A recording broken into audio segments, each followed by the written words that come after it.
And we're live. Welcome to the Survivor Global Show. I'm your host, Chris Swanepoel, and today there's no upper management on this podcast because there's no Adam Jumba. But I do have someone that has never actually been guilty of crying crocodile tears with me. It's Chantal. Chantal Francis, how are you? I'm pretty good. I thought you were going to say ever crying crocodile tears, but I have in my lifetime been able to cry on command as well, like Miss Pia. So can't say that it won't happen in the future, but up until this point, no crocodile tears for you. So, Chantal, how big do you think your target's going to be on your back? And will you have the PR effect if you go into the show and people will be like, she's an actress, we can't trust her? Well, I would not be going on as an actress. That would not be, hopefully that wouldn't be the angle that I was taking. If I were to go on Survivor or Big Brother, it would be probably as a flight attendant or maybe now like a podcaster. But, well, a podcaster actually could be bad. So it would be a flight attendant.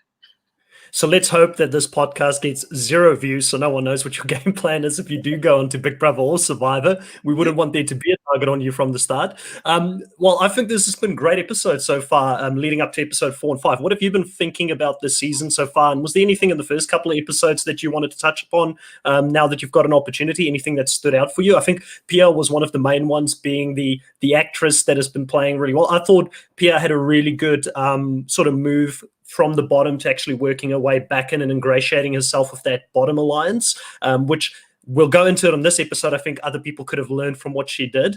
Is there anything else that stood out for you in some of those first episodes that you didn't get to talk about? Well, I mean, I did a rewatch and it's fresh in my head, but it's still not super fresh just because I have so many shows in my head. But what I was realizing that I really like about Australian Survivor is that they do make us learn about all the characters and what they do in their life, and even how they set up the shots of, their work or their achievements or whatnot. I really like seeing, especially with the champions, seeing what they've all done, because I don't necessarily know them just because I'm not from Australia, and so it's really cool to see all the different footy champions and all this other stuff. And so I really like that about Australian Survivor in general, but I definitely noticed it these past few episodes. Yeah, I think in hindsight, it would have been great to watch a couple of these episodes, even before we went into the why you should watch International Survivor episode that we did with Rob Bentelli. But I do think that was one of the things I mentioned that I really loved, was the fact that they do these scenes from back at home. What do people get up to in their everyday life, which just gives you that better feel for who they are as individuals, and it makes you care about people a little bit more when they play the show. And like I said, if people get blindsided, it hurts a little bit more with some of these people that you do grow to love throughout the show. Now, on this episode, we start off with Luke being in the camp and really happy about the fact, obviously he should be extremely proud of the fact that he was able to pull Abby and Ross over to come with the Minority Alliance. I think it was a great move, and I said to Adam last week, I was so scared for Luke when he came back, because I was such a fan of him the first time he played, and he came back in that same spot that Russell Hantz came into in the season before, and Russell couldn't ingratiate himself. There's more things to it. I mean, obviously different players, but Luke, again, now we see him even growing into that social aspect, that social role, because he feels even more comfortable. He was socially extremely dangerous from the start, but I think one of the things Luke does really well here, you see him joking with his tribe mates. He goes on to say, I've got a black belt in blind sides, and I'm the snake charmer, and all the things that only Luke can say on those confessionals that makes him great television. But I think what he does really well with his tribe mates is he's that jokey person that they can relate to, and he really disarms people early on in the game here to the fact that he's actually also a really good strategic player. What do you think sort of Luke at this stage? Well, I think that how Luke is able to do well in this tribe is that he's with the champions. And so I think with was Russell with champions, or was it just Yeah. Was as well? I couldn't remember. Yeah. So Russell came back as a champion Survivor player, as one of the best to ever play. That's kind of how they sold it. But I think what really counted against Russell a little bit was the fact that he was from the US, and he was the only US player in that champions tribe. They were never going to let a US player win an Australian Survivor season. No. That's why you need AU versus US, or international versus US, to make the playing field even. And Russell obviously is a different player compared to Luke in the way that he sort of plays in any case. For sure. No, so I felt like there was a dynamic that was off that Luke doesn't have to overcome. And I think you pointed it out, it being the fact that Russell wasn't Australian. And so that was like already, if they'd watched any of Russell's seasons, they may choose to either really like him or really not like him, but they will have an opinion of some sort. And so I probably would be like, okay, we got to get him out. We know how he plays. Like, get him out. He's not Australian anyways. Like, we don't want him to win. So I don't think that he really had a chance, but Luke has a chance because he's playing with champions, but he doesn't necessarily consider himself a champion, so he looks a little bit more underdog to these guys. I don't think they think of him as somebody like to go head to head with. They just don't put him in that same caliber, so he's able to kind of sneak his way in and make a little bit of a mess.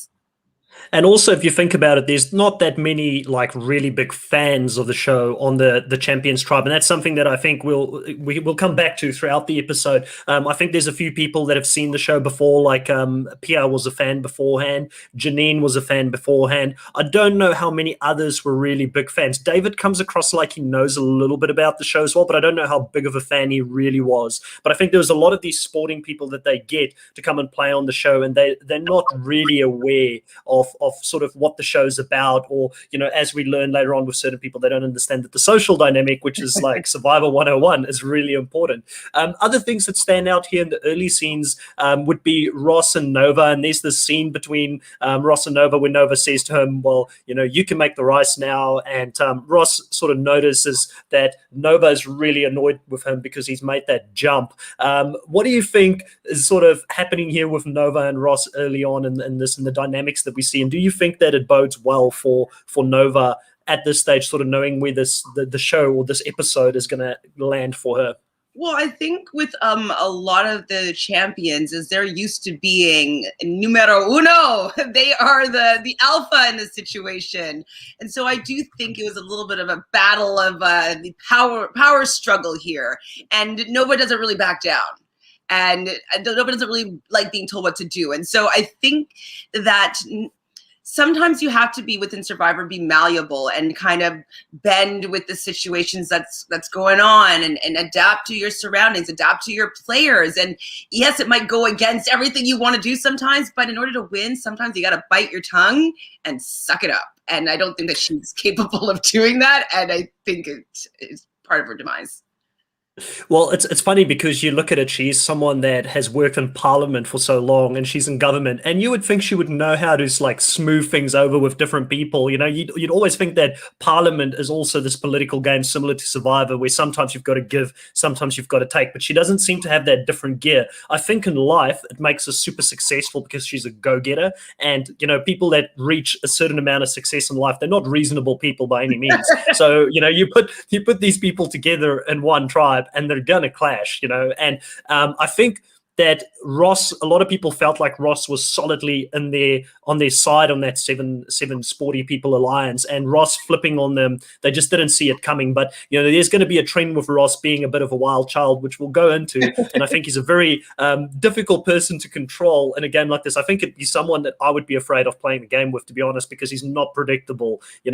Mm-hmm. Well, I think that, with you saying that not a lot of the champions have really seen any show episodes or seasons or whatnot. And so they're not really well versed in how Survivor operates. And so, because I feel like this would be like, you got to make sure that the guy that's number 7 is like really comfortable and feels like he's part of the tribe. And if he doesn't, that he's going to flip. Like, that's just, as you were mentioning before, like Survivor 101 is you got to make sure that everybody feels like they're an equal contributing part of the alliance, or they're going to look for other ways to feel comfortable and feel safe and get further in the game. So I think it's a massive slip up, not keeping him feeling important.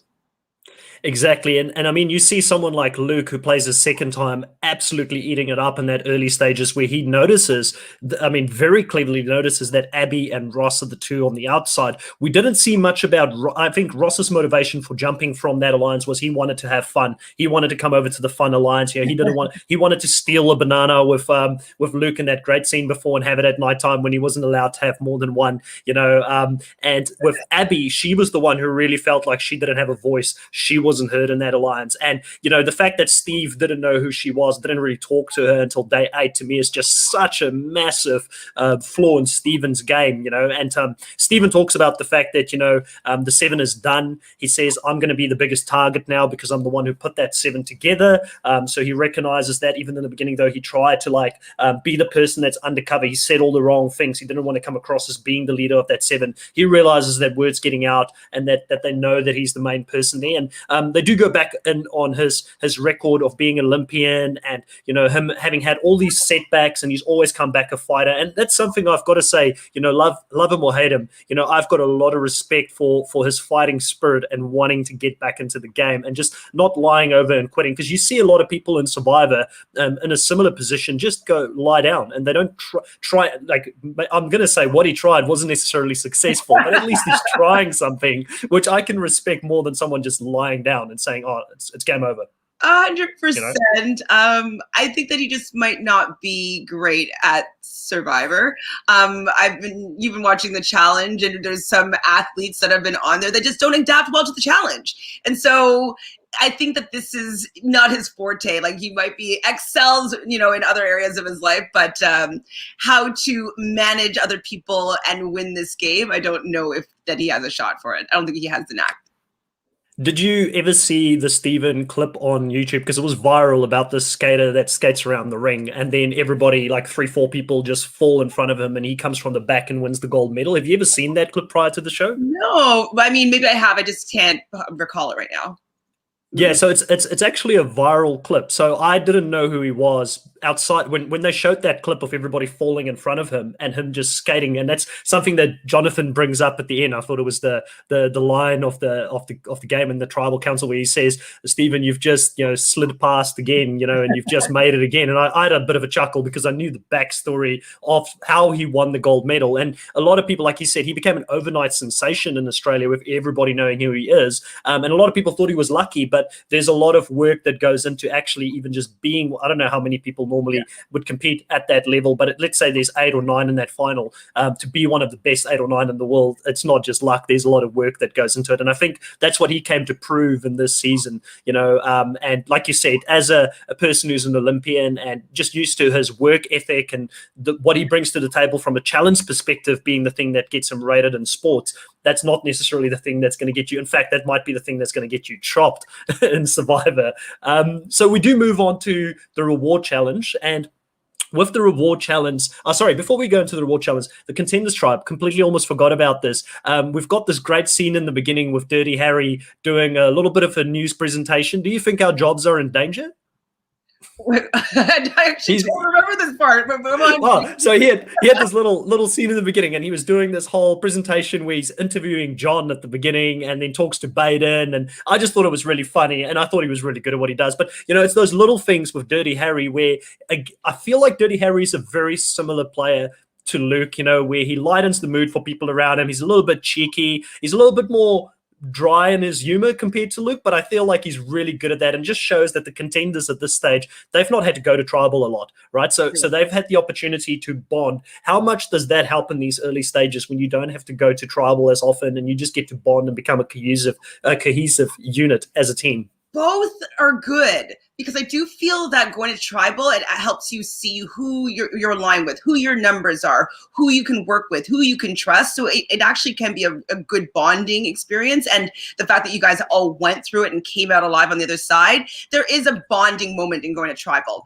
But I do see the value in it all being kumbaya and everybody getting along and telling jokes and making those scenes happening and playing some games or whatnot. Like, that's also really great for tribe morale and, you know, coming together for the next challenges. But I wonder if it allows their senses, like their sensors, to go down with like being really savvy in the game. And, you know, blindsides might happen the first time they go to tribal because they're just not used to that feeling yet. So I think they both have pros and cons, but yeah, I do agree that it's better. You bring up a great point, and I mean, especially if you think about past Survivor seasons, there's always this talk about like tribals are good to go to before a merge or before a tribe swap, because at least you know where the lines are within the tribe. You know, you've voted once or twice, so you know who you can trust and rely on. But if you were to swap without ever having to really go to any tribals, and you get into a new tribe with some people that you thought were tight with you, but they end up not being tight with you, you just don't know that because you've never had to test those bonds and relationships going into it. But I feel like if it was a very OG, old school Survivor season where it's one tribe versus the other tribe, winning all the time is great because it just builds that cohesion within the tribe, and there's never going to be all these mix-ups and things that could throw your plans out too, because like being in a winning vibe, winning spirit, like it keeps like the wins usually coming. So yeah, that's how I can see that could be better. But it's for, you know, I think your placement in the tribe and winning, that you need to go and experience tribal council to win. I do. Yeah. So we start learning in this scene just before we go to the reward challenge about Sarah a little bit, because she's been quiet. We didn't really get to see much of her in the first 3 episodes leading into this episode. And it goes into her backstory being someone that's a cleaner at the Parliament House. So you'd actually wonder if Nova and her would have known each other or would have walked past each other at some stage within the game. Obviously, they don't get the opportunity to see each other based on the end of this episode for Nova. But, it's interesting. Her backstory starts playing a very big, it's a big story within this episode, which is the fact that she survived the Boxing Day tsunami over in Sri Lanka in 2004. And I did a little bit of research because I remember it from being back in school and finding out like about this thing, and it was all over the news at that time, and it was just devastating. And it was a 9.0 earthquake with 21,000 casualties, and her person that she went there with didn't make it, and she was swept 850 meters underwater. Like, I mean, I can't imagine, that's nearly a kilometer underwater that she was just swept, and she survived that. That changes a person. I mean, I've been taken by the undertow one time in California, and I'm terrified of water. So, like, I mean, I would still probably do these challenges and whatnot, but I do have a little bit of a fear of water because of that experience, and that's just like one little tumble. I did have to say to myself the whole like, just be calm. Just allow yourself to float. You'll come to the top. Like I was 8 years old, and I was having that dialogue with myself. Yeah. So I know what she was going through, but I think on a way smaller scale. And if it was say times 10 that, I would be absolutely terrified of going into open water. Absolutely crazy. And I mean, the fact that she's willing to go out there on Survivor and challenge herself and put herself in a position where she knows she's going to be taken out of her comfort zone, absolutely amazing stuff to see, and it goes into the challenge. We find out that the reward challenge is going to be this big podiums that they're going to be on. They call them the Tower of Terrors. And got to jump off the podium to actually grab a flagpole, swim to where the podium is on the other side, put the flagpoles, and then dive down to get some puzzle pieces that you need to put down. One of the things that stood out for me on this challenge is that jump to the flagpole as they're jumping, that seemed really far out compared to any of the US seasons, compared to any of the Australian seasons we've seen up to this point. Yeah, and I'm like, poor Pia. She looks like she's maybe 5 feet tall. Like I'm like, how is she going to jump and reach that? Like, it seemed like a big distance, even for Abby, who appears to be quite tall. Like, it didn't seem like she was having an easy time just being able to reach that and hit that. And I remember you were asking me on that last podcast that we did about like the differences between Australian Survivor and US Survivor. I think I could do US Survivor. I don't think I could do Australian Survivor. The challenges, I think, are more challenging than I would be able to do. And so that is a difference that doing a rewatch, I'm like, oh yeah, I don't think I could do that. Yeah, and I think I mentioned it in that podcast. I said, for me, the challenges for Australian Survivor is just another level compared to Survivor South Africa, Survivor US. Some of these challenges I feel like is up there with the challenge. Like I think some people would really do well from the challenge if they had to make the move over. And that also brings up some interesting thoughts about, potential future players from the Survivor Australia franchise may be playing the challenge, because I think they may do better than what people expect them to do going into that. But, looking at this challenge, there's a few people that have a difficulty in it. Pia definitely, you see her definitely jumping more than once to actually get it. So I take my hat off for her continuing to go and continuing to jump and get that. The person that probably has the hardest fall is Daisy, and she lands purely flat on her stomach, face first into the water when she misses it the first time. And that looked really painful. Hats off to her for actually getting the courage to go back up and do it again. But I think also here, one of the big mistakes, and the biggest mistake, and I need to call this out beforehand, is Casey saying that she doesn't want to do the challenge, being very selfish, in my opinion, in this position. Like, we haven't seen much of her. We don't know what her social capital is within the team and why everybody let her get off with that as easily as she did. But to me, and I don't know, like, I don't want to be too critical. Maybe she's got a real fear for water as well. But I think the person that survived the tsunami should get the preference in not doing this challenge, right? I totally forgot about this moment because I was like, you know, with the buildup of telling Sarah's story and whatnot, and then you see the challenge, and I forgot that the other girl just decided to sit out on the bench without even giving the opportunity and just being like, hey, can, like, talking about between them at least, being like, can you do it? Like, I don't think I could do it. Like, I needed to see that moment. Maybe it happened and we just didn't get shown it, but I was like, wow, like, what'd you go through for you to get to sit on that bench when this woman, like, literally lost a friend and nearly lost her own life in deep, treacherous water, and you're taking the sit-out bench? I was not happy with that. Absolute insanity, and I couldn't believe that no one went to her afterwards to say that was not on. Maybe it did happen. We didn't see it. You know, so any news clips after, like, that had to be something that people brought up. No. I don't remember it being a big issue afterwards. And, you know, Australians are a funny breed. They're like, she'll be all right. We get on with it. We'll just move on. And, like, in general, they don't make a big deal out of these kind of things. I felt like if this was in the US, it would have been absolutely massive. This person that didn't, you know, she would have been branded a villain and probably come back for like another Heroes versus Villain season for getting this person to do this challenge when you just know. But the second part of the mistake here, so mistake number one is the fact that they let Sarah go up there and do this thing in the first place. Mistake number two is the fact that everybody ends up doing the challenge before Sarah gets to do it. I felt like as people are failing, Daisy's landing flat on her face, other people are struggling, Sarah's seeing this and she's just getting more and more into her own head about the fact that she needs to do this challenge. And I felt like it was a mistake letting everybody go, because at the end of the day, in that challenge, you're only as fast as your slowest person. And if that person's not going to make the jump, then what's the point in even doing the challenge, almost, you know? Well, do you think that they had to wait for the person that made an attempt to come back and try again? Because I don't know if they, like, let somebody else go. So maybe that also, they're just like, well, I'm going to have a trouble anyways. Let me give it a go and let's see if I can do it. And then they're hoping. They mixed it up. They mixed it up. Encourage. Pardon? Sorry. So they mixed it up. They mixed it up throughout the challenge. Yeah. So definitely, if, like, when Daisy landed flat, she didn't go immediately afterwards. I noticed someone else went, and Daisy went sort of towards the end. I think Daisy might have been the second last person that actually completed it, because obviously that would have sort of, you know, gotten anybody. And she was on her back afterwards, because that knocked the wind out of her. I remember her lying on her back, and I've got so much respect for her getting up and still doing it. So moving on with this, you know, we get the whole scene with everybody doing it. And I thought just another thing I wanted to mention here that sort of stood out was the fact that you had John and Matt really encouraging Sarah there towards the end to finish the challenge, even though she was afraid. And you get John swimming over there to go and encourage her. You get Matt going over there and encouraging her, saying it's not about winning the challenge. I just want you to make the jump. That's what it's about, just so you feel like you've overcome this. And I get where he came from. And it was good to see a different side to Matt, because in the first couple of episodes with Matt, the only thing we see about him is the trash talk and the rivalry between him and Luke. And it shows that there's a lot more depth to him, and that he is actually also a really good guy.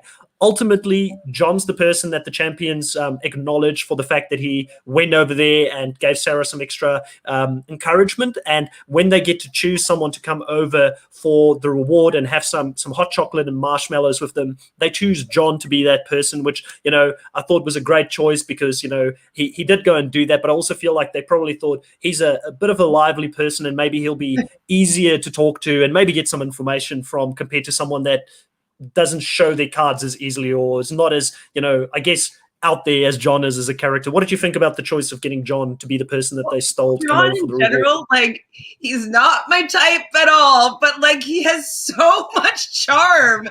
Like, I'm kind of like, oh, I kind of have a crush on John. Like, I never knew I liked mullets, but, like, oh, I just like him so much. And I think that he's very captivating, and people just want to be around him. He's good spirits. Seeing him go out, choosing to go out and try to encourage her for doing this, not some other people people would very easily be like angry at the fact that she wasn't able to just like break through and make that jump. And, you know, just his compassion for Sarah in that moment, knowing that he's already a good guy, he's going to be fun to hang out with. He's not going to necessarily be like all about the game and like talking strategy all the time or whatever. He's just going to be good company. And so I 100% knew that they were going to be choosing him.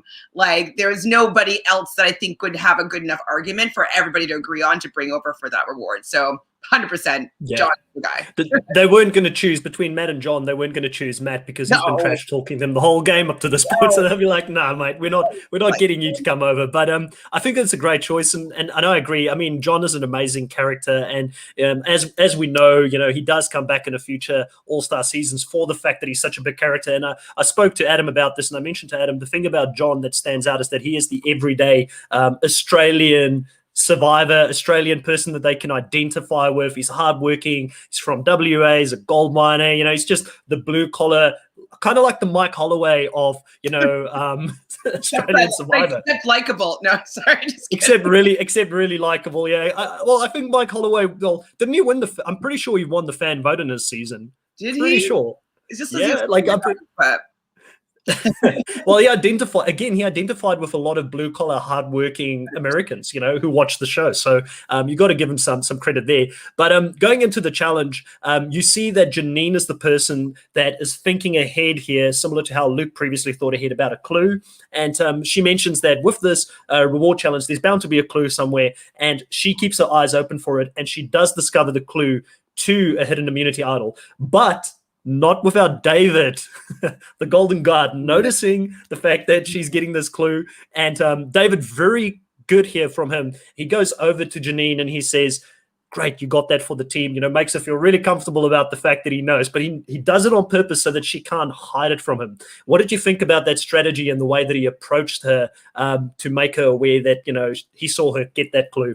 I mean, okay, so it's hard for me to look at Dave because I've also seen the most recent All-Star season. So I think when I originally saw it, I was rooting for him to, you know, she thought she was getting away with something, and he kind of just like snuck in there to be part of this. And so now he's going to be working with her. So whether or not she thought that he was somebody that they would have a deep alliance with or whatnot, they're kind of locked in together now. So I think that for him it was a good strategy to have a bond with somebody, whether or not he's going to be good for this bond or not. Like he has a reason to have kind of like a little secret alliance with Janine. So I think it was very smart for him to do that and let her know that he knows. So basically he has an idol in his possession or in his surroundings. So it's very smart.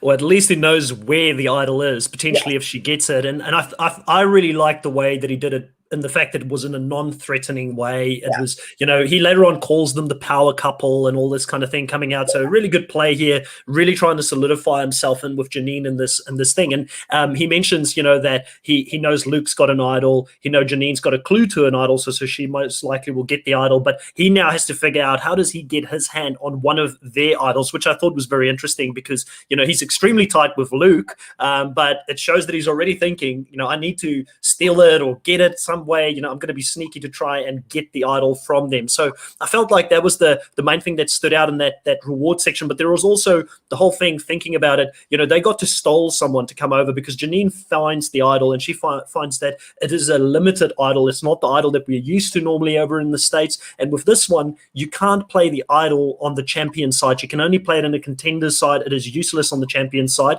But she also gets that little bit of extra information that says there is another one at the same location on the Contenders tribe. So they're trying to promote you to work with someone on the other side. And I think that with the whole thing of having John there, I think the producers thought that is how we were going to get it to play out. They're going to steal someone, the person's going to get the clue and the idol, and they're going to work with that person to go back. But Janine plays it safe in this case. She doesn't know if she can trust John. What did you think about, firstly, the limited power to the idol, and also what did you think about sort of, you know, John coming over there and the fact that Janine didn't use that opportunity to try and organize to get the idol on the other side? Well, I think the reason why Janine didn't decide to just give it to John is that I think she needs to think and process things and make sure that she's making the right decision. And so I don't think she had enough time with strategizing on whether or not she wants John to be the person that she's going to be working with at the merge. Like she she didn't have enough time to process all that information. So I think that she just didn't want to willy-nilly give an idol away. And that's a lot of power she's giving away that she doesn't know how it's going to recirculate back to her. So I definitely understood why she didn't just throw it at John when she could. And I think that I'd like this idol. I don't usually like new trinkets and doodads and nullifiers and and boat steals and I don't really like all that stuff.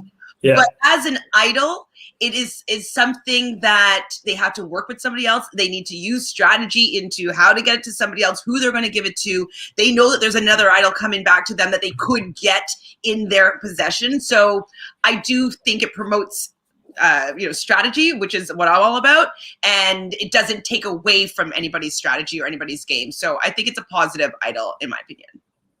Yeah, I reckon that the US Survivor should take a note from this one and have a similar idol over in the US, because I feel like we get to a point now where we've got Armageddon with Sari being voted out because she doesn't have an idol there at the final 5 or something like that. And it's just too many idols flying around. And I did mention to Adam as well that, I like you have to find a clue to get an idol. And I specifically like the idol in the first or second episode where Luke had to go and dig for it. It wasn't, you had to go and find the right tree to go dig for it. It wasn't just like these days in the US, I feel like they just put the idol down somewhere in a tree and it's just easy. You walk past it and it's even blue or it's like green and it's the same color as your tribe, which Ben pointed out in Winners at War. And I just feel like they've made it so easy for people to get idols compared to how it used to be. You're not working for it as hard as you used to actually work for it. And that takes the superpower away from certain players who are really good at getting the clues, finding out where the idols are and things like that. So I don't like that as much, but I like the fact that this idol forces, similar to what you said, forces you to work with someone on the other side. It promotes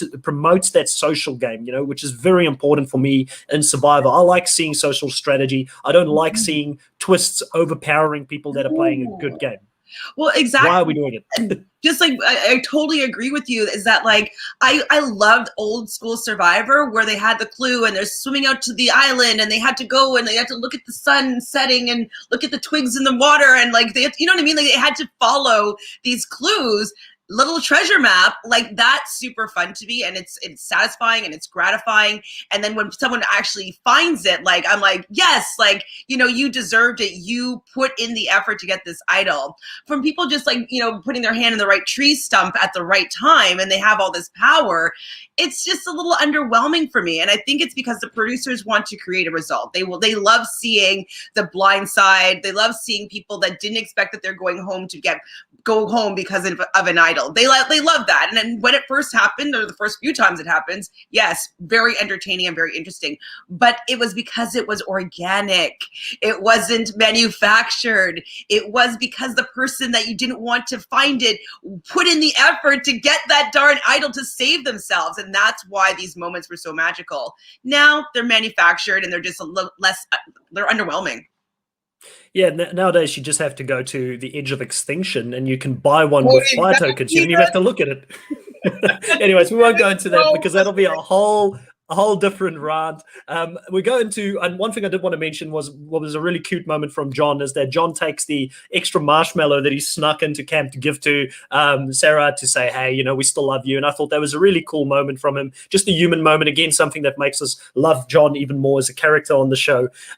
So in the immunity challenge, we see that it's again an obstacle course with members of a tribe that are tethered to a rope and they have to weave their way through an obstacle course. And as they go through up the big wall of sticks, and then they have to go through like what seems to be like a monkey bar. Again, you have to have some great upper strength because you pretty much have to do a pull-up to go over it. So again, like I said, if you're someone that's a bit older or not athletic at all, in these early challenges, you're going to struggle. And the group that struggles the most within this challenge at the end is Luke and Pia. They struggle, and I think that there was a little bit of an imbalance in the fact that she was so small and Luke is a big guy, and they had to get through there, and they just got stuck a little bit and put their tribe back. The last part of this challenge ends up being, again, a ball that needs to be thrown up a ramp and then sort of goes into a bucket.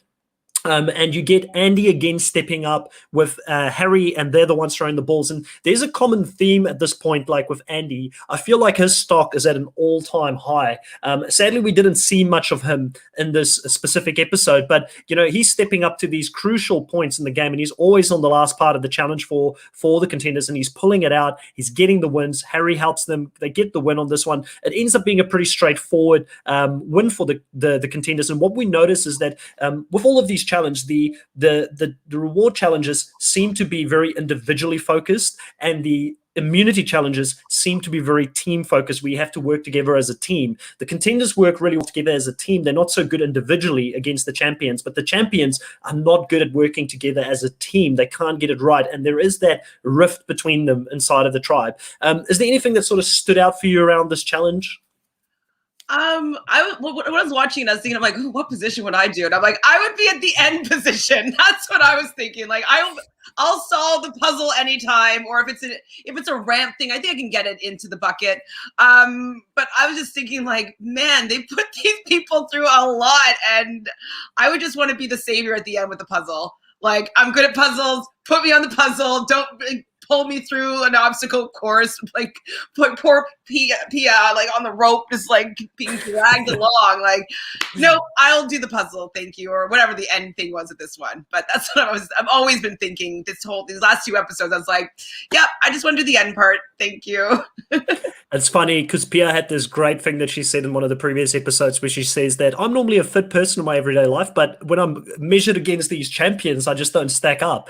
And it's so true. She is in a tribe full of like athletes that are really good, and you see in this challenge, you even see Simon and I believe it was Simon and Janine. They just whipped through it. Like, Janine actually impressed me a lot. She did well, and the first episode she mentioned she had special training with a Navy SEAL or a Navy person to actually get ready for this challenge, because obviously, as being one of the people that is the CEO and probably has the resources to pay someone to train her and get her ready for this, I thought she did really well in the challenge, and she actually stood up probably even better than Abby, because David and Abby even had some struggles there in the beginning part where they couldn't figure out the rope, and they two both of them are two really good athletic people. They were struggling a little bit, but I agree with you. Super competitive. Another obstacle course race type of challenge. I love it though. I would love to be on a show like Australian Survivor because I love obstacle course races.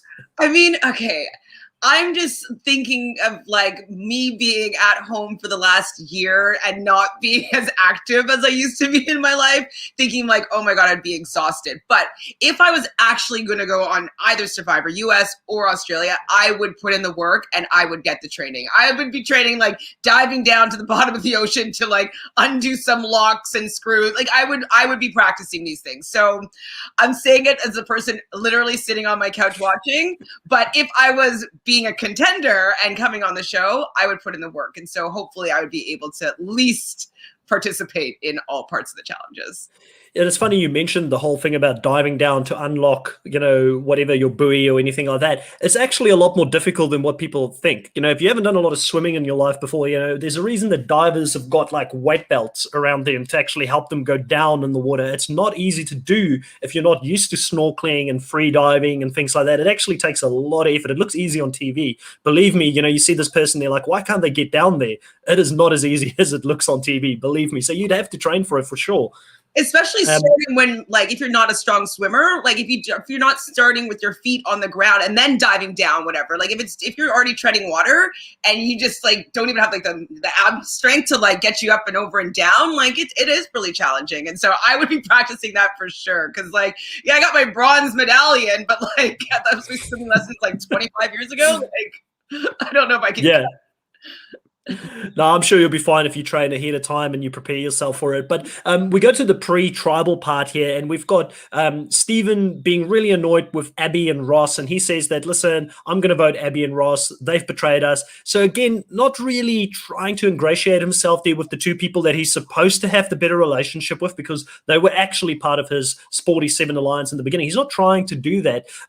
He feels that, at the end of the day, that Abby has betrayed him, and there's no way to work with her moving forward. And there's that scene with Abby and Steven in the water. I did notice that you also have Nova there, who becomes a really big defender of Steven after this conversation. And Pia somehow also is in that conversation. I don't know how she ended up just being there, but she didn't say anything, but she was in the conversation, so she hears everything that's going on. And there's this whole conversation between Abby and Steven saying that, what she did was weak. And or she's weak. He said she's weak, and she takes real offense to that as being someone that's a strong woman, someone that has obviously very proud of the fact that she plays a very physically male-dominant sport in Australia. Women's AFL is definitely something that should be respected, and she's one of the best players in it. So she feels like he's attacking her character and her value and her worth in this game, and she goes off the beach to go and have a cry about it. What did you think about this conversation? How do you think Steven dealt with this, and what could he have done better here? Well, I think the reason why Abby took offense to this is that her making a decision for her own game, that it went against what he was expecting her to do, that it means that she's a weak person for having a strong mind and making a decision on her own for her own position. And I take offense to how Steven was treating her in this situation, because okay, yeah, it sucks when somebody blindsides you and you think that they're going one way, but also I think that it's more on him that he didn't realize that maybe the way that he's been treating her has not been in a way that she might want to support everything that he wants to have done. And God forbid she has her own opinion and her own ideas of how she wants a vote to go down. So I was pretty offended by him not recognizing the chauvinism that was coming out with how he expected her to just come to him and tell him that she's going to vote a different way. Like, why does she need to tell him? Like, she can make her own decisions. It's her own vote. She doesn't have to tell anybody how she votes if she doesn't want to. So I was team Abby all the way. I understood like that, emotions are high, and her crying does seem like, she's doing it just for attention. Like I can see how it could look like that, but I know if I'm really angry about something, or somebody's touching my character, or someone's demeaning me, or saying things about me that I don't appreciate, I at times can get to start crying because I'm just overwhelmed. And so I did not like how he dealt with the situation. I was team Abby all the way 100%, and not a fan of how Nova came in and dealt with the situation at all. Yeah, I think that, when you look at this, Abby is very aware that this is national television. And what he's saying here, is making her sound like she's this weak person, that's the person that betrayed them. So she's going to come across as a bad person because of it. So she's thinking and compartmentalizing all of these different things in her head. So I do see why she cried. And I do feel like I understand why she broke down there's an individual, because she's someone, I think she's one of the few people that are still playing at this point as well when the game took place. So she's got to still think about her sponsors and all this kind of thing. I know we don't want to think about what goes on outside of the game, but for her it's a reality. She's someone that still has to think about that stuff. And I think that it really affected her in that moment. And I think that Steven is someone that just doesn't know how to hide his emotions, even on his face. You see him being visibly annoyed. So even if he didn't say anything, it wouldn't have gone well. So he's just not really I understand why he wanted to fight. I understand it's his only life in the game, and I just felt like his energy should have been used differently in this situation, not to attack the person, one of the few people that maybe had an opportunity to bring back. And like you said, Abby is the one that tells him, like, listen, you're probably the biggest reason I left in the first place, because you didn't get to know me in the beginning of the game, so I didn't feel valued in that partnership. And we see her on the beach. We see David and Luke and all the guys and the Alliance come over there and asking what's wrong, because she's sitting with Pierre and crying. And David immediately, he just doesn't want to have any of it. And he struts straight up to Steven and he says, listen, mate, what's going on? Why are you making her cry? And I think it was Nova who said it's crocodile tears. I can't remember. One of them said crocodile tears. And Nova's just coming out trying to defend him the whole time. They're saying that, listen, he didn't say that. He wasn't saying that she's weak. And Steven tries to change it at this point. And who knows what he actually meant. If he meant that the move was weak or she is weak, it came across as saying you're weak as a person, opposed to the move being weak, which I think would have been received maybe a little bit differently if it was more about the move, but not the person themselves, the individual and their character being weak. And you mentioned that you weren't impressed with Nova in this scenario. Any thoughts on her? Well, it's kind of like, it's a little bit like victim shaming. You know, like, it's like, oh, she had a response to how somebody treated her. And because Nova wouldn't necessarily have that same response from what Steven said, like, she's putting down Abby. Like, Abby was the one that experienced something that she didn't appreciate. Who is Nova to decide how she's supposed to react to it? And who is Nova to classify it as crocodile tears when she wasn't the person that was experiencing that anger and that those comments from Steven? So yeah, maybe on the outside, it's like, oh, she just said a couple things. It didn't mean anything, but it meant something to Abby. Like, let's look at how Abby felt in this situation, not how you perceive the overall situation. So I thought it was very one-sided. I didn't think that there was any empathy for Abby in the situation. And I like when women come together. And so I would have appreciated if Nova was supporting Abby here and being like, maybe a man should not be speaking to Abby this way. So I didn't like it.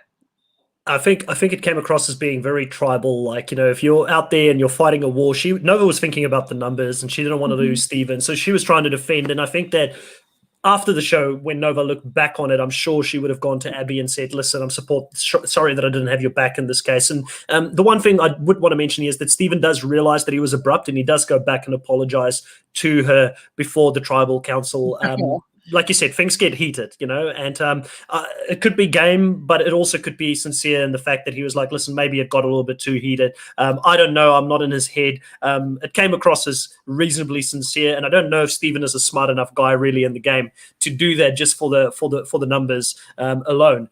Tribal Council, I think the things that sort of stood out for me here in Tribal Council was that, you know, Abby copped, they mentioned that Abby copped a heated moment, and it gets explained by Luke, who's the only person who sort of fesses up. And I've noticed that Jonathan goes to Luke a lot in these tribals to get something, because certain people may hide things a little bit better from him, and he knows that Luke is an experienced campaigner and someone he can get that additional information from. You also see that that Nova believes that Steven's going to be the one that's going to go in this tribal council, and everybody is like, yeah, maybe not, you know. And Ross is asked where he sits, and he says, I'm right in the middle, you know, and I'm going to try and swim my way out of this riptide or something like that. Those are kind of the main things that stood out for me in Tribal. I think a lot of what sort of happened prior to Tribal. There's the Tribal after this one in the next episode. There's a lot more that we can talk about, but I felt like it was a pretty cut and dry case, except for the fact that they switched the votes up and they end up voting Nova out instead of Steven, because certain individuals, and I can't remember if it was David or Luke in this case, it might have been Luke, that realized that Nova is the bigger threat here in this situation, and they noticed the fact that she's defending and fighting back, and I felt like they just thought, you know, Nova is someone that we can't work with. And I think a lot of it also had to do with the fact that she made camp life unpleasant, you know, where Steven, like, even though he was controversial, he didn't make camp life unpleasant, but we saw her, it's Nova's kitchen, she rules the roost, she tells people when they can eat, when they can't eat, all that kind of stuff. I felt like that was the thing that really got her voted out. Do you think that's accurate? Yeah, I do think that, you know, on Survivor especially, you want to be around people that you enjoy their company. And usually it's like good strategy, like keep the people you hate till the end so you can beat them. It's kind of like, actually maybe keep the people that you like hanging out with to the end, because like you want to at least enjoy the experience. So if she's coming across as somebody that's telling people what to do and mothering in a way that's not being well received, I can see why they would flip it onto her, because A, they wouldn't see it coming. They probably want to stick it to her too, just be like, haha, we got you. And yeah, I can see why they would do that, especially because they wouldn't see it coming. So if any idle plays were happening, it probably wouldn't happen. And she would just be blindsided and go. And yeah, it's one of the things too. He might be able to be a little bit more malleable, being like, oh my God, you saved me, thank you. So they could also be able to potentially work with him moving forward. I think so as well. I think that is a big other sort of thing that you brought up there. I don't think Nova wanted to work with them. I don't think Steven really did either, but Steven did go and apologize at the end. I don't know if Nova did do any apologies or try to mend things over prior to the tribal council. But, it's one of the things I really love about Australian Survivor is the fact that they show you these little camp moments where you can actually make up for yourself in your own mind. This is maybe the reason this person got voted out at the end, because a lot of strategic reasons made sense. Plus, we just didn't like them in camp. You don't get to see that very often in the US anymore because the shows are so the show time's only 40 minutes and there's so much twists and so many different things that just prevents you from seeing these little moments, which I thought was great. Again, I wrote down Jonathan here with the line of the show saying that, once again, Steven skated by and he's still in the game, which I thought was really cool because I understood the backstory of Steven and everybody laughed at it because they clearly got it as well. And that's what I like about Jonathan is the fact that he does have these moments with people in the game where he just jokes. I think that one of the reasons people give him a lot is because he's more relatable than Jeff, because Jeff is the executive producer and he's been on the show for so long. He's got a little bit more of an aura to him. And they're a little bit more scared of Jeff to disappoint or say something wrong and things. But I think with Jonathan, he can be disarming because of the fact that he can be jokey like this at times. Now, I'm wondering if it's part of the Australian host sentiment, because I'm also watching right now The Amazing Race Australia, and I don't know if you're watching it, but the host is so involved. Like, he loves his life, loves his job, like loves what he gets to do. He's really active. And Bo Ryan. Bo Ryan, yeah. Yes, so Bo Ryan, a little bit of a background about Bo Ryan. So Bo Ryan is he's a former rugby league player who was really successful, played for Australia as well, and he used to run the footy show he had like a segment in the footy show which was full comedy, and it was like skids and things like that. It's just who he is as a person. He's just a really funny and jokey guy, and I haven't seen the second season yet. I'm holding off on that one. I'll watch it when it's completed, but I watched the first season that he was in, and he's way more involved than Phil, and I didn't really know if I liked it that much in the first season. This is my first experience. I can help you out if you want to watch it, because it's almost done now. So I have a way for you to be able to take a peek at it. But I just really like how involved he is, and he just looks like he's having a good time, and that's what I really like. It's like he's like, I get to do this, and yeah, he's just so involved in a good way. It is the Australian way. It is the Australian way to have a lot of fun, to joke, not take things too serious, and it definitely comes across in these shows, which is one of the reasons I love Australian Survivor. I love the human moments and the jokiness and the banter and all that kind of thing. So we move into the next episode, and we see that Nova is gone. Everybody is really happy. She's not in the kitchen to rule the roost anymore, and Ross has taken over the kitchen, and Luke is fearful for where this is going to lead because he keeps burning the rice. He puts his shoes on the fire and it gets burned, all these crazy things. So clearly Ross just continues to be this wild child that, is going to be interesting and fun to watch throughout this show, and we're going to see how his character develops. Steven knows that it was a close one and that he very nearly went home in that previous one, so he feels like he's been given a second life in this game and he wants to make up for it. He now wants to work on his social game, and he realized that he's had some shortcomings on the social game, and David laughs about it and he says, hey, Steven's come up to me to say, I've had some shortcomings in my social game. I didn't realize that Survivor was a social game. Again, showing that he's never watched the show before. And it's so funny because someone like David is not going to give you the opportunity to work your way back in there when you've already isolated yourself and you're an easy target. That's exactly where David wants to keep him. He wants to keep him out of it. He wants to keep targeting him. And that's where he's going to leave him. What do you think about this sudden change of heart for Steven and trying to now come back and try and work his way back in the game? Do you feel like he's got any opportunity to do it at this stage? I appreciate the effort, but it's just a little bit of finesse here, good try, but it's not, I don't think that his tactics are going to be effective. I think that he should be starting with the women that he offended and maybe become apologetic and just be like, I'm so sorry that I really didn't get a chance to get to know you. Thank you so much for deciding to keep me. And let's start moving from this point forward and working together and getting to know each other, because I do want to be here to get to know people. And maybe start with the women that you've offended, because men are usually don't hold grudges as long as women do. Like, just very general. Sorry if I'm making a blanket statement here, but I would say men brush things off a little more easily than women do. And so I would go to Abby, I'd go to Pia, anybody that may have felt that he hadn't put any effort into getting to know them, and work on them for his, because like the guys, they'll be okay with it, but the women, no. That's a fair point. That's a fair point. Like, we men definitely in general, we move on very quickly and we don't hold grudges. And if you look at that alliance, it's women heavy, because it's got Janine in it, it's got Pia in it, it's got Abby in it, and they're all three very strong vocal people within that inner alliance of sort of 5 people, because you've got Luke and David that's there, but Luke and David will go wherever the woman wants to go in this case, in any case. And I really feel like David being the one person there as well, that, you know, he just saw the weakness and he's like, I'm going to continue to have this person not be in the inner alliance. I'm not going to give him a chance. And we do see here that Janine also mentions to David that she's got the idol, and she explains the conditions around the idol and says that it's got no power in the Champions tribe, but it will have power over in the Contenders tribe. And David mentions that Janine's decided she wants to hold on to this in case there's a swap. So she wants to have this as a security blanket, but he doesn't want to play it safe. He doesn't think that's a great way to play it. He wants to find a way to get his hands on the idol on the other side. So he's being shown as thinking ahead here at this stage in the game. Any thoughts on that? Well, can I move on to like what he ends up doing? Is that okay? Yeah, definitely. Move on to what he's doing. Yeah. You know, him, great. He wants to have the idol in his hands. Like he sees Luke has an idol, and she has this idol clue for the Contenders tribe, and like so he's idol hungry. So I get the hunger. I get the want to have an idol in your hand. It's a lot of power. It's a lot of safety, and feeling safe in Survivor is a luxury for sure. But then he decides to make a fake idol. And I hate the fake idol. I just don't like it, because usually the person that finds the idol really needs it, and they need it to save themselves.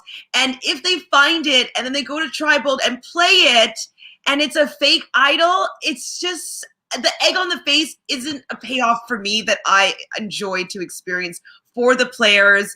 Like, it's just, I don't like making people feel dumb and stupid in that kind of way, you know? So I appreciate that he wants to get his hands on an idol, but I hate making a fake idol to give to people. I just, the fake idol making kits, that's now part of the lexicon of Survivor idols and stuff. Like, I don't like that. I don't like the fake idols.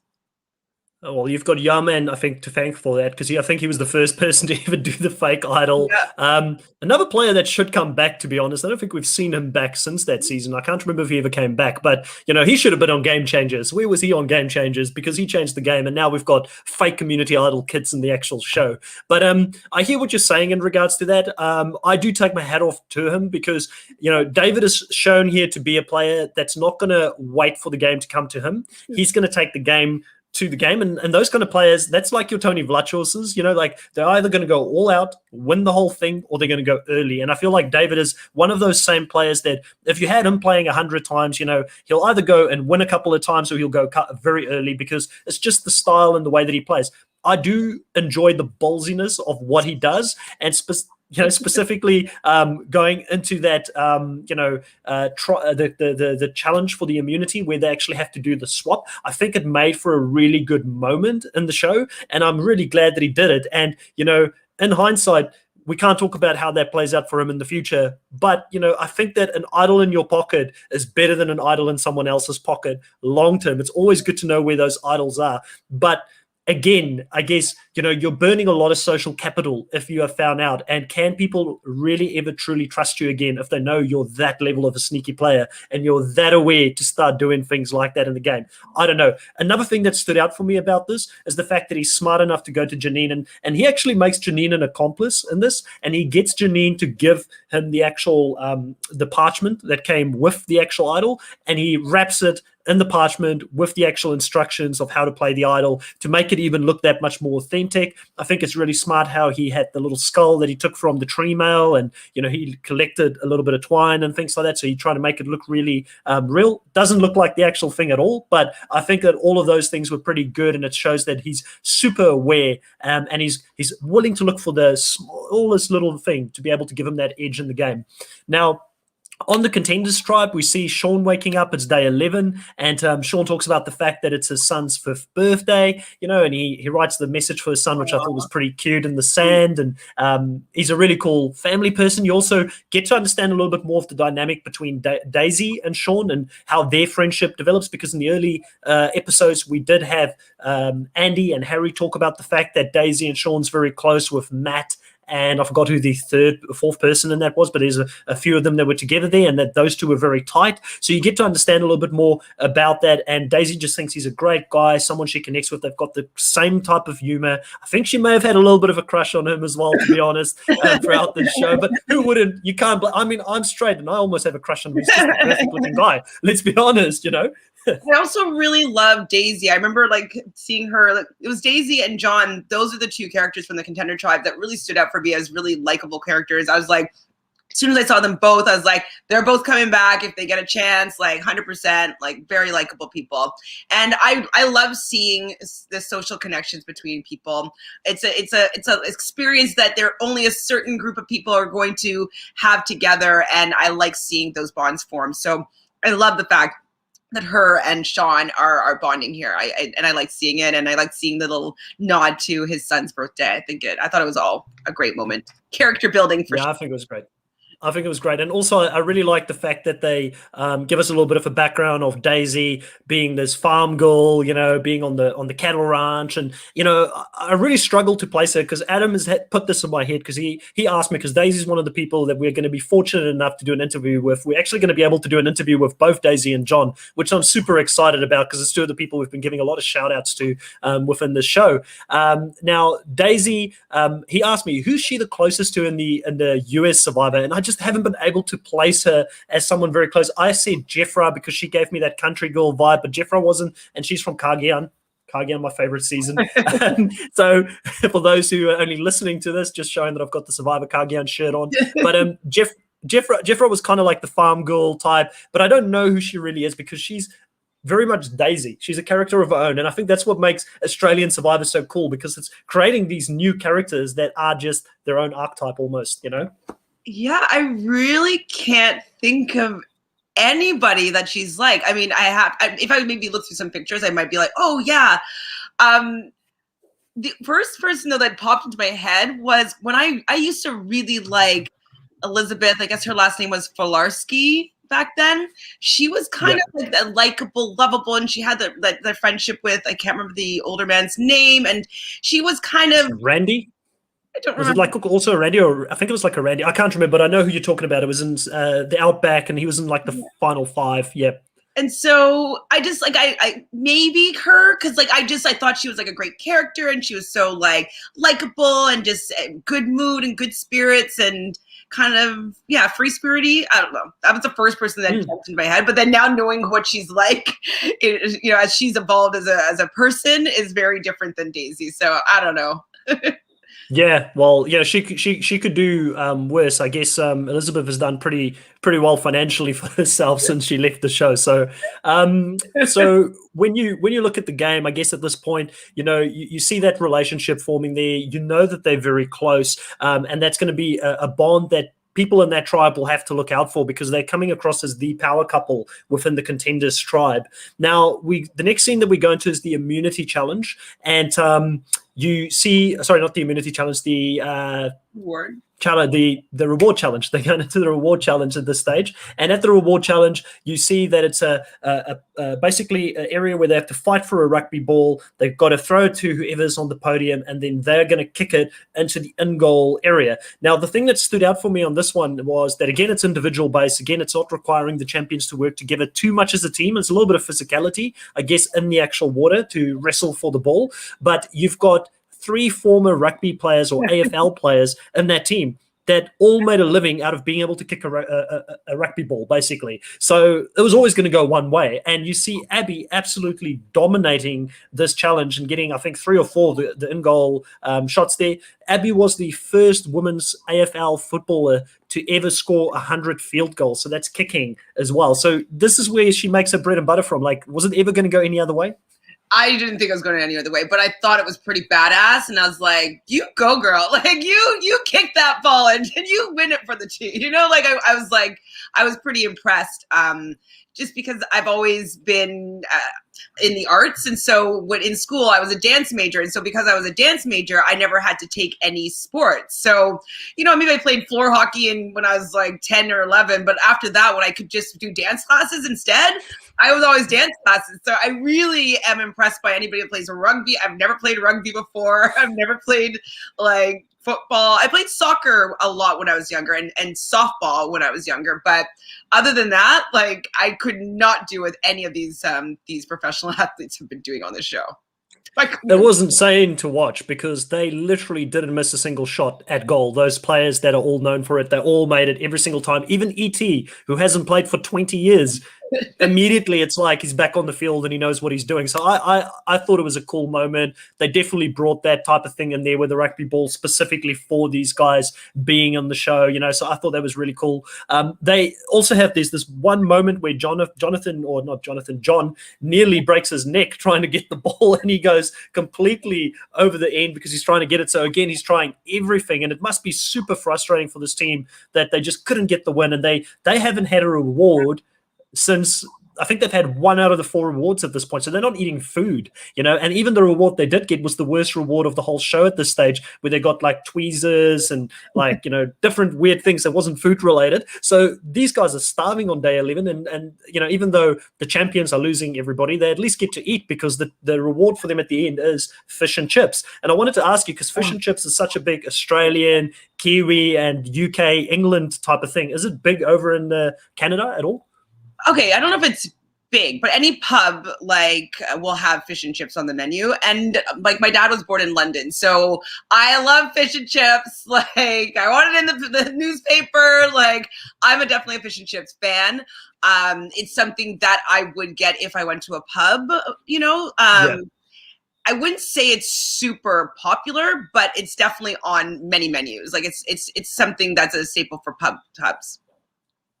Yeah, no, I think that over here it's pretty big. It's not as big as the UK, but everybody loves fish and chips. And immediately you see Ross just absolutely eating it up, being a surfer, being someone that's always in the water, being close to the coast. You know, he says it brings back memories of his childhood, you know, and he just loves it. And we get this great moment of David noticing that there is some newspaper articles on the side, and he brings it over, and it's got all these different throwbacks to all of the champions and where they come from. So it gives us a little bit more of a background and who they are. You know, you see Pia there winning a reward. I can't remember the exact name of it, which is an Australian actress award that she won. You see E.T. as a young guy there running in with, was it Tina? I forgot who the person was on it. Was it Tina Turner or somebody like that was on there with them? I can't remember, but someone famous from the States in any case on there with him, and he looked pretty dapper, you know, and on that one. And we also see, which I think was two of the more sort of interesting ones were Ross, seeing him on those waves, and specifically the fact that he also had a very near-death experience where he got swept under one of these waves, and it's insane the type of waves that he was on. You know, definitely takes a person with, I couldn't do it. This is one thing where I'll put my hand up. You will never see me on a surfboard on those kind of waves ever, you know, and I take my hat off to him. It's really impressive what he's done, and the fact that he nearly died there and still loves the sport and wanted to get back into doing it afterwards, to me is amazing, you know, when you look at it. And not be me. Like I've been to like you know, Costa Rica and Mexico a whole bunch of times. Being like, let's go take a surf lesson. I'm like, I'll wait for you on the beach. Like it's just something that maybe I'll do. Like I'll paddle out, but like I don't think that I want to participate in the waves. Like I don't want to just tumbled around. It just does not seem fun. Anywhere that's close to sharks, keep me away from it. I'm not interested. You know, you hear too much about shark attacks with servers and things like that. So I'm like, I'll stay away from that, you know, but it's super popular over in Australia, super popular in South Africa as well, where I'm from. So it's actually funny that I've never really gotten into it. Like I'll go swim in the ocean, but I don't know, something about surfing. It's just never been able to pick that up as a skill. But I've got a lot of respect for people who do it for sure. The second part of this is it also shows Luke, and it shows Luke with his family, being a real family guy. We learn about, you know, his newborn baby and some of the medical issues around her, and a lot about his family dynamic in general, and some of the struggles that he goes through at home, and the fact that Luke is such a positive, vibrant person, and just loves life and has that outlook on life, I think is what made Australia really fall in love with him and why he is the people's champion. It's definitely one of the things. I mean, I love his character. Even if I didn't know this backstory, I would have loved him, but it makes me love him even more that he's got this positive outlook on life where other people may not have felt like that and may not have had the same outlook. I thought it was a great character bullying opportunity to show who Luke is as a person outside of the game. Yeah, I hadn't seen it for a couple of years, and I was like, oh my God, I just totally forgot about this moment. And like, I am watering up, and I'm like, he's such a good person. And like, it makes everything that he does forgivable. Like the way that he approaches the game, the way that he approaches life, it makes him be able to do no wrong really, because he comes at it with a childlike, kind soul that just wants to play and have fun. I mean, he's doing it all for his family. And it's just like, I'm tearing up now thinking about how sweet it is. And I think that's how he approaches life and the game is why people love him, because he's just such a kind soul. So yeah, 100%. I agree. I mean, even for me, I was starting to tear up because, I obviously know about Luke's journey and told that we can't talk about in this episode yet, but it definitely brought me back to that moment because I also forgot about it. Because when I think of Luke, when I tend to think of him, I think about him being a great player, being someone that brings this energy, this childlike energy. And I always find it difficult to pinpoint who Luke sort of reminds me the most of in the game. But in that sense, that childlike energy, that happiness that he's got reminds me of Tony Vlachos a lot. He clearly was inspired by Tony Vlachos because in his first season, he built the Spy Shack, and things like that. So he's just such a great player, just someone that you love to root for in this game, and a great moment to see his family, because you learn about his family and his two sons in his previous season. They do a backstory on that as well, and in the States, immediately you would be targeted as the person that can't go to the end because you'll win the game. But in Australia, in this early especially, people are not talking about that, and it doesn't make him a bigger target. Like I would have been a bit afraid if I was him and I had that there for everybody to see what I'm fighting for, and I've got this great backstory, just because people will think if you get to the final 2 or 3, you probably will win the whole thing because of the fact that you've got a reason to be there in the first place. And sadly, when you're in the game, sometimes you have to hide these things, and it's one of the things that made Adam Klein's journey for me such a emotional one, because he had to hide the fact what his mother was going through at that time because he knew it would be a threat for him being at the end game, So thank goodness though that they don't really watch the show, so it wasn't really bad for Luke's game. So that's a plus, that the people weren't really familiar with that being like, oh, like, wait, he has a good story, get him out. Like they don't even have the foresight to think of that. So he's lucky in that regard. Not an Australian Survivor season. What is this for? Since the rebirth of it on Channel 10, but maybe in season 20, people will be a little bit more aware of what could make you win the game at the end. But you're right. He's definitely lucky that he's playing with some lesser players and some of the players that are the bigger fans are on his side. So you've got Pierre, Janine, and David all on his side in his alliance that won't want him to go anywhere very early in the game. Now, with this, David mentions to Janine at this point that he spoke to Sean at the end of that reward challenge and that they had that conversation, which I found it very interesting that he just so happened to talk to the right person who found the idol. Like even the first time I watched it, I was like, how did these two just so happen to talk to each other? Because what Sean says when he goes back to the Contenders tribe is he tells Daisy about it, and he says that David was trying to throw him a bone. So obviously David, and we didn't see this play off on the actual screen, but David would have tried to tell Sean where the idol is because he didn't know that Sean had the idol. But then Sean told him at that point, listen, I've actually got it. And they arranged to do the idol swap in the next challenge. Daisy warns Sean against it and says, I wouldn't do it. I'd try to keep that idol close to my chest rather than give it away because you just don't know what's going to happen. So, obviously we know that that's the right move because of the fact that David's got the fake. But Sean mentions that, you got to go big or go home, and he's here to try and win the game. I respect Sean's move. I respect him trying to play the game. I respect him trying to make something happen here. Maybe he should have played it like Janine and be a little bit more cautious, but I feel like if it worked out for him, he could be the JT of this season, where it's either going to be a very good move or a very bad move, depending on what happens with this move. I think it's just because David's so sketchy. like, I know that nobody knows him. They're on the opposite tribe, and so he just seems like somebody that maybe we can work with them later if we come merge and like we did the swap or whatever.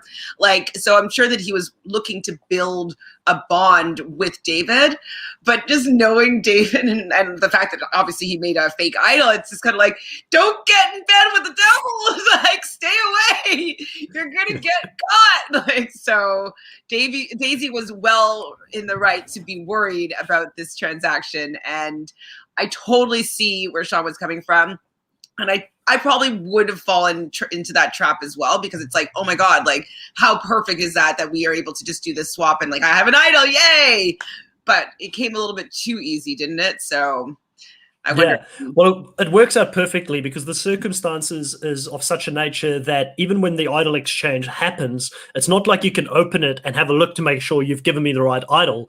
So he's not going to know until he goes back to his tribe if the idol is true or not, and he may or may not know depending on how good the arts and craft is, and the fact that he's got the actual parchment with the actual notes to the actual idol there as well. It might still confuse him, but I think that if I was in that same situation, I could have easily been.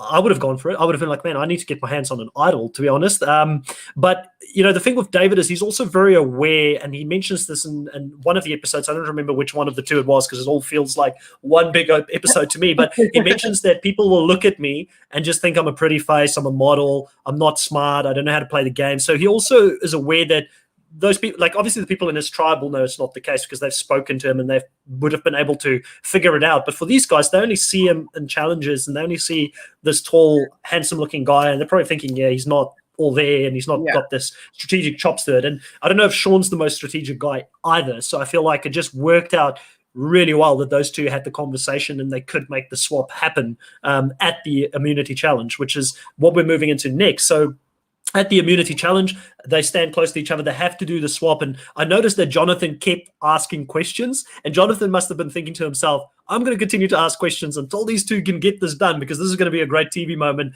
And he just keeps asking these questions of people until they make the swap, keeps everybody's attention off them. Because obviously when they go to their tribes, and I would have thought maybe they could go in for the hug, kind of like Colby and Russell did in Heroes vs. Villains to do the quick exchange. But maybe the opportunity wouldn't have been there because they had to make it sort of work in the middle of that part there. But it's a great TV moment. It is the first time we've seen something like this happen on any Survivor show, and like with anything, when it's the first time and it's an organic thing that's happening, which you've mentioned previously, it's exciting to watch and to be a part of that. So I really love that. Now the immunity challenge itself is members of a tribe that are locked in cages, again on an obstacle course. You've got two people that have got to run and unlock them as they go through these obstacle course. They've got to get through these ropes, which Pia just absolutely bolts through because she's small. So finally it works in her favor and she's like the fastest person through this. The champions absolutely obliterate the contenders in the first part of this challenge, and they get to the puzzle first, and they put the Survivor logo puzzle on the table first. They start putting the pieces together, but then Ross and Abby were the two that put their hands up to be the people that would build the puzzle. So they can't get it right. And you've got Andy, and I can't remember even who the second person was. It didn't matter because Andy just blitzed through the whole puzzle, did it so quickly, goes back, has to throw, and clutches it again. And this is why I'm so impressed with Andy. Even though Andy wasn't a very big part of this two episodes, they didn't give him a lot of airtime. They gave him all the airtime in the first 3 episodes that you did a podcast with me about. Andy is shown to do a lot of these challenges at home, and myself and Adam spoke about it. He's got the puzzles at home. He does a lot of the obstacles, kind of like Adam made me aware that Joe Anglin did that as well. And that's why Joe Anglin was so good at challenges, because he had his parents built this they have like a big area, a big ranch or something, and they built all these puzzles and survivor-like challenges that he could train. And people just think that Joe Anglin is a great player in general at the physical challenges. They don't realize the amount of preparation he did before he went into these seasons. And Andy's got a similar approach to the season and how he's prepared himself. And I think that at this point, even though we haven't seen a lot of Andy, and I think Andy's frustrated because he wants to play the game. He's a super fan and he can't play because they're not going to any tribals. But I think that his stock is at an all-time high because he's putting himself in these clutch positions and he's winning it for his team every single time he puts himself in those positions. So I think he does really well. And again, we see that the champions, they really just don't know how to put people on the right part of the right challenge at the right time. And they lose again, which is heartbreaking, having to go back again to Well, tribal council. so that Abby's quite tall, and maybe she's not able to get through like the rope course, and Ross is like kind of burly. So I just think that they made the right decision for this, the effectiveness of the speed in the beginning of it. And I think they probably felt that they would have enough of a time advantage that they were in the best spot. So I do think they were strategically placing them there. I just don't think that they realize how bad they were at puzzles, because it's not a very hard puzzle. Like there's some puzzles on exactly hard that I'm like, woo. I actually did a weekend where I went away and I played like a Survivor weekend, and they bought some of these puzzles, these Survivor puzzles, and they were hard. Like the snake one where you had like the ball on the whatever the slat, and you had to bring it up to the top and put it through the hole. Like that one, like we had to do that. It was really hard. And then like what table maze one was really hard. But this one is actually a puzzle with a picture of a logo. Very simple. Should honestly take like 5 minutes just because they're big pieces. And yeah, I was very surprised that they dropped the ball that much.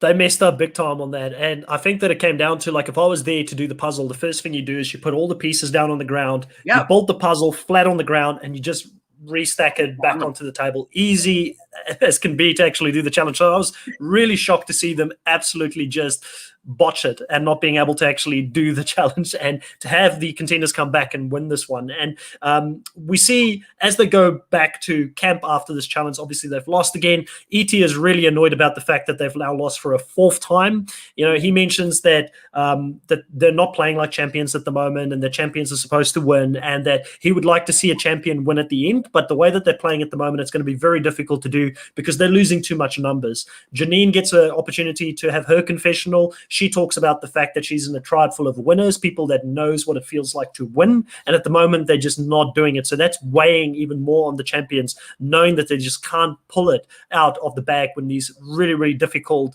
or on the right challenge, on tribe, on the specific ones that matter when they have to win the immunity, they just can't pull it out, but they're doing okay on the reward challenges. Now, the interesting part here is that you do have Ross that sort of takes a bit of the blame, and Abby saying, you know, like they kind of lost it there for them at the end. But, you know, the focus is still very firmly on Steven, because David does not want the focus to go away from Steven. He knows Steven is not in his group, and that's who they're going to target. And he then has the opportunity to go and talk to Simon and E.T. about where they should put their vote, because David believes that they need to split the vote to be safe. It is the right call. You do need to split the vote at this time. You don't know if someone else has got an idol, but it's the way that he approaches E.T. and Simon, and he talks to them and says, you better vote this way. If you don't, someone else might go home. You know, this is from upper management. And he's saying, I don't want to come across as being bossy in this conversation, but he is coming across as being really bossy and a little bit condescending towards E.T. and Simon, who does not take this well. How do you think he handled that, especially since the conversation happened in front of Janine and Pia, who weren't impressed? He's needs to learn a little bit. Maybe when he watches the show back, maybe he'd realize like, wow, like I didn't really approach these situations in a way that would make people want to work with me or do what I say or keep me in the game. Like he definitely, his tactics weren't well thought out. And so I don't think he had a good approach.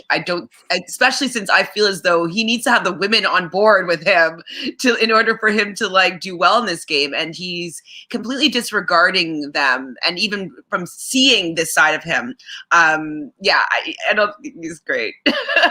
Yeah, it's a tough one. And I mean, I know it comes from a good place and he's not a bad person, but I just feel like, you know, he's got the idol in his pocket. He's mentioning the fact that he's starting to feel like a golden guard because, you know, so that's where the golden guard nickname comes from. And we know that becomes a nickname that is used. Though? There was a movie that it was from.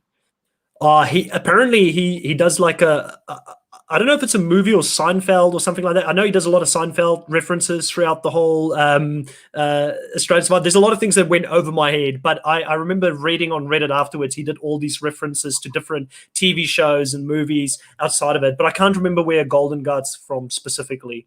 I am a golden god. I don't know. It's like Titanic, maybe. I don't know. I can't remember. It might be Yeah, Titanic. but it's great. He gives us great TV moments. See, I just wish he just has such a big ego, and it's just I just was like, just relax, like just be likable, you know, and Yeah. especially like if Janine's getting into bed with him, like I don't know, he just needs to chill. Yeah, 100%. I mean, like, listen, I get it. I just think he's so excited. Things are going his way. He's in an alliance that are very tight. He feels like he can trust everybody in his alliance. He knows that, you know, his alliance has got 3 idols. You know, he's got an idol. Luke's got an idol. Janine's got one that will be valuable on the Contenders tribe. So he just feels like he's on top of his game at this point. And yes, it is going slightly to his head. And I think that he also wants to make good TV. And him and Luke being close together, being 2 of these more out there characters. Luke doesn't do these things. Luke is, if you compare Luke and David at this stage of their Survivor careers, you know, Luke has hands down got it on the social game. He understands how to talk to people, how to get them to want to work with him.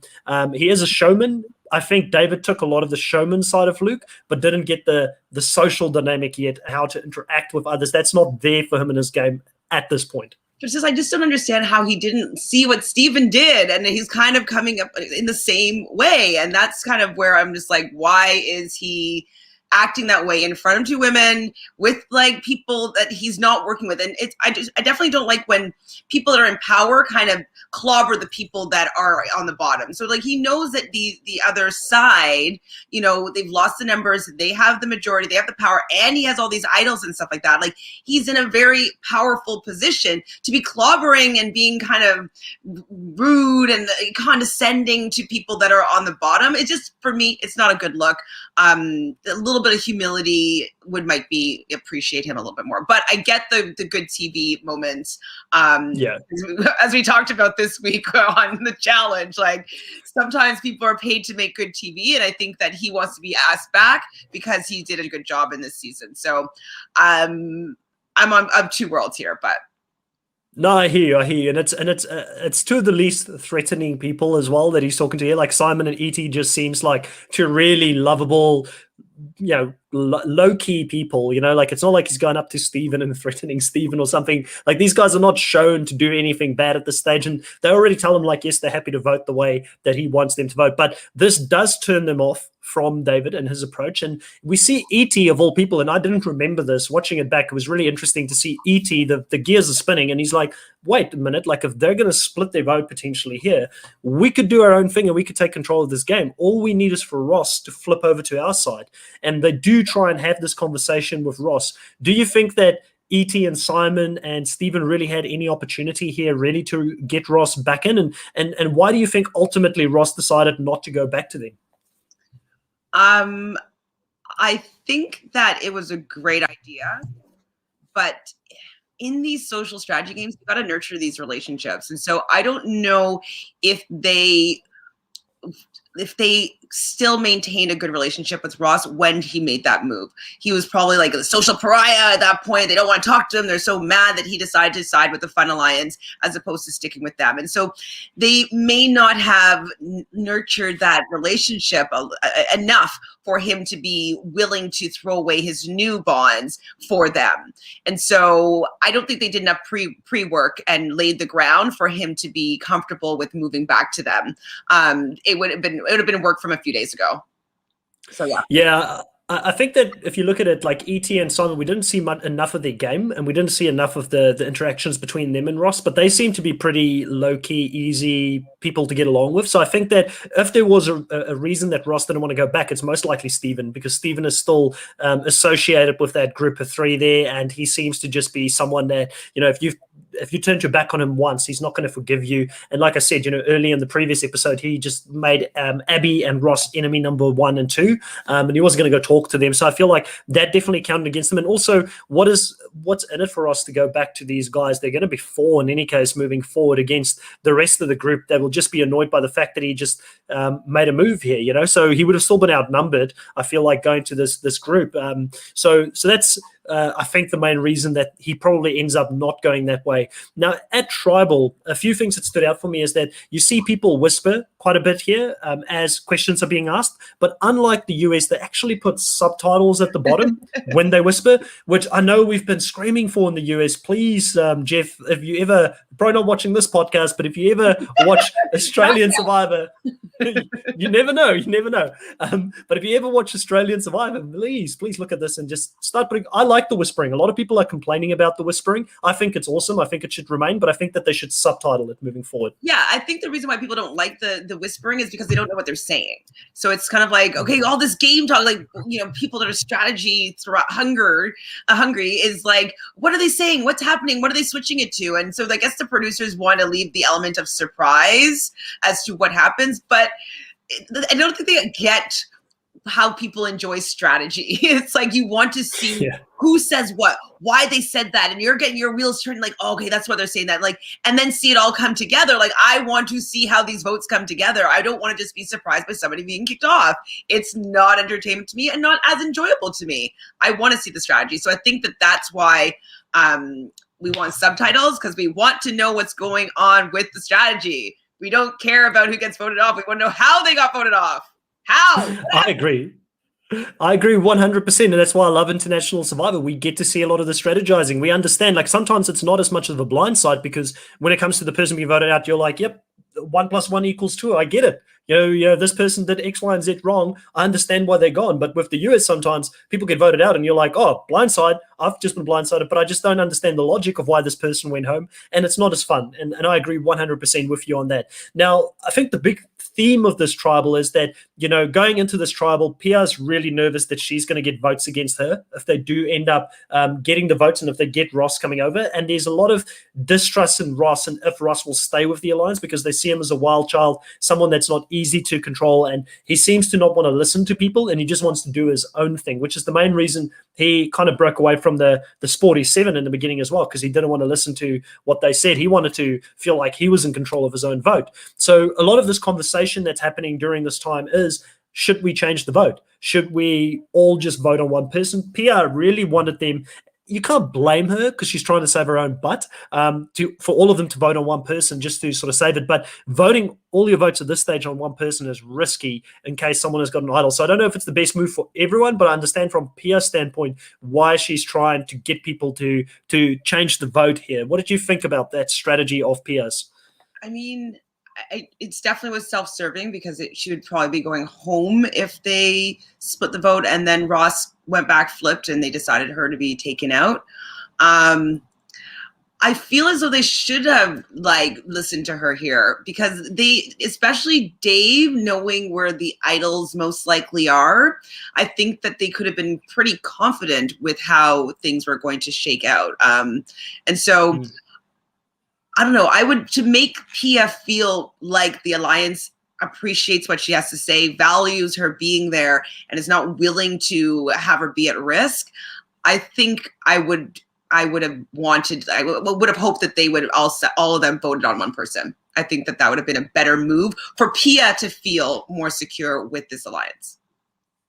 Yeah, definitely. And I don't know how the votes ended up playing out, because they don't really show us everybody's vote, but I've got a feeling like everybody voted for Stephen at the end. So I think she got away as well, because I only saw one vote on Pia, which was definitely the Stephen vote that was placed on Pia. So I felt like she definitely got away. And again, like I said, I feel like it's a risky thing. She clearly got her way. I understand it was self-serving, but even if he did play an idol, she would have still gone home, even just because of the fact that he plays one vote. So I feel like it still had some flaws in the strategy there.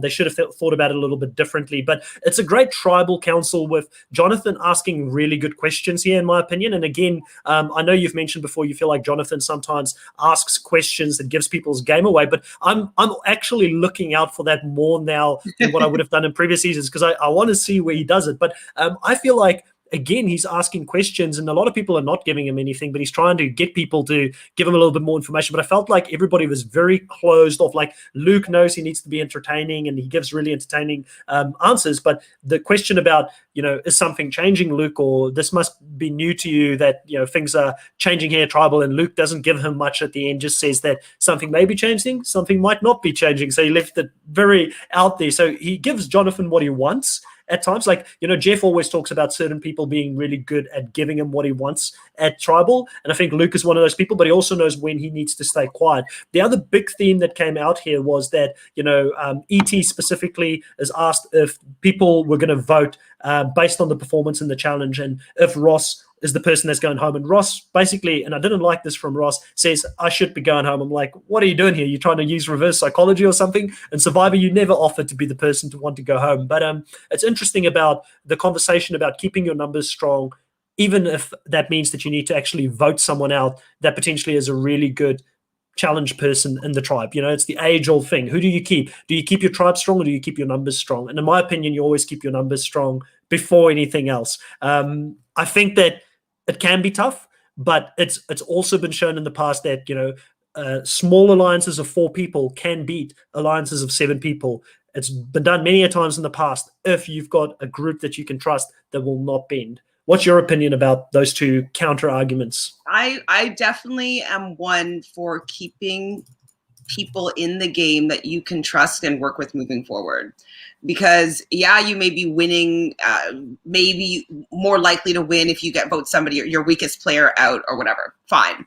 But if you can't trust people when you get to the merge, or have anybody that you can be working with, you're going to be a sitting duck just a little bit later. So I definitely have the strategy of finding people that you can work with, that you want to work with, that you're willing to throw your life, just to support in this game, to save them, use your idol on them. Like, if you have a group of, I'd say about 4 people for Survivor, usually 3 people in Big Brother, and get that core alliance and stick to it, I think that that's a way that you can dominate the game.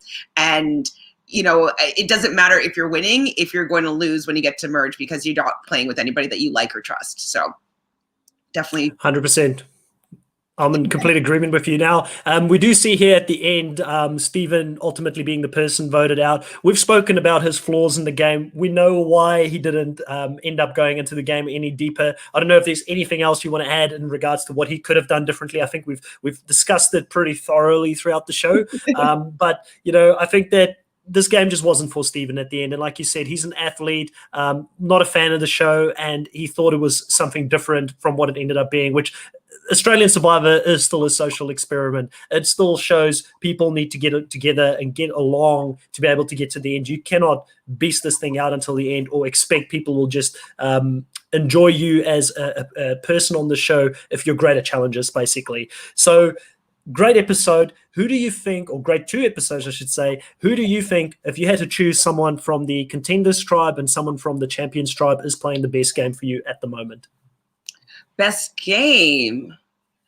I mean, we talked about him already, but John playing the best game is kind of just echoing what I was saying. Is like, you want to have your strong 4 people that you really like and get along with, that you trust. And I feel that he is disarming everybody around him by being likable and being somebody that seems like you can work with and trust. And he doesn't look like he's scheming too much. He looks like he's there for a good time, which is a great asset to have. And for him, it allows him to really strategically put himself in a good spot. So I think that, I don't know if he knows how good of a game he's playing, but if he's being very particular about him being very likable and being not on anybody's hit list of somebody to go home right now, if it's intentional, I think that he's playing really, really well. And then also, I mean, we love him and we talk about him a lot this episode, Luke. He's learned what he needed to learn from his first season. He's kind of brought some of the elements, the spy shack and whatnot. I don't know if it's how it's going to work out, but he's watched, he's learned, he's come back, and he's able to settle into, I think, a very strong alliance with some people that potentially could do really well. And so he's put himself in a really good position, especially being known as the fun alliance too. Like it seems that everybody has a voice and everybody gets to, say how they want things to go down, which is how you want to feel when you're playing a game with somebody. So right now we talked about him a lot, and I think it's well deserved because I think John and Luke are playing the most entertaining, the most likable, and the best game in my eyes so far. Yeah, two great choices, and I fully agree with you. I think that the special shout out for David and doing what he did with the two idols. I think that's amazing. I don't think that alone gets you to win the game because the social aspect is more important than the idols at the end of the day. But special shout out. He's had a good game. I think Janine is someone that is slowly but surely starting to work her way into this game, and you can see she's the gears are turning, and she's looking for idols. She's really sort of entrenched within her alliance, and she's a person that you can see people sort of comes to throughout the conversation. She's always in those conversations, and I think she's one of those people that are a bit of a slow burner in the beginning. She hasn't showing her cards yet, but I think she is a person to watch out for in these future episodes. I do also like the dynamic between Sean and Daisy that was shown to us. I think they're a good group of two people there that get along, and I do remember who the fourth person is now. So it's Daisy, Matt, Sean, and John. So John, you're right, is in a very good position at this point in the game because those four are pretty tight in a tight four-person alliance. Okay, so basically, guys, this is towards the end of our podcast now. So one of the things I just wanted to mention is that, there's been a few great episodes that's come out today in regards to Survivor. We've had the Survivor Buffs interview T-Bird. Go have a look at that at some point if you haven't done so already. There is some more interviews coming out shortly in regards to some international and also US survivors that we'll be interviewing. So really excited for that. We're going to continue to drop all of this content as much as we can over the next couple of weeks. And I know that Chantel is working extremely hard on Big Brother for us. Chantel, when will you be back to do Big Brother? I'm going to be live after every episode. So Monday, I guess it would be about 10:15 Eastern. I'll be going live for a recap of the episode. Wednesdays and Thursdays. So live after the episodes, unless something happens and it will be the next day it airs. But for the most part, live after the episode. Great. And what are you doing in regards to the challenge on Reality Realness? When will you be back on that? Reality Realness with 3 S's. That's my personal YouTube channel. And we do cover The Bachelor generally on Tuesdays, and then the challenge on Wednesdays. So Wednesday after the episode. So Wednesday usually is a lot of content evening, starting with, Big Brother Canada, and then going right into the challenge, watching it, and then going live after the episode. So usually around 10:30 Eastern time, we go live with the challenge on Reality Realness. I take my hat off to you. You've got to remember so many different shows in such a short period of time. I bet you go through notepads like nothing else, just writing down a lot of notes. There we go. I will be back on Tuesday in the States and Wednesday in Australia and New Zealand to talk about the next 2 episodes for Survivor Champions versus Contenders 2. So that will be episodes 6 and 7. And I will be joined by no one other than Eager Turtle from YouTube. So he will be making, I think, his debut on podcast because I don't know if he's done them before. And we will be talking about those 2 episodes. And he is from Australia as well. So I'm really interested to hear his thoughts on the show. We're going to continue to have these episodes, guys, coming out one after the other. If you enjoy this content, please subscribe, hit the notification bell, put a like out there. It does help us get recognized in the YouTube algorithm a lot more easily. And Chantel, this has been great. Thank you for joining me. I've really enjoyed doing the show with you today. Thanks for having me. I love talking, so I'll always say yes. And this was a great season, so I'm happy to be here. Great. Well, we will see you later on in the season again, I'm sure. And thank you, everybody, for watching. Goodbye.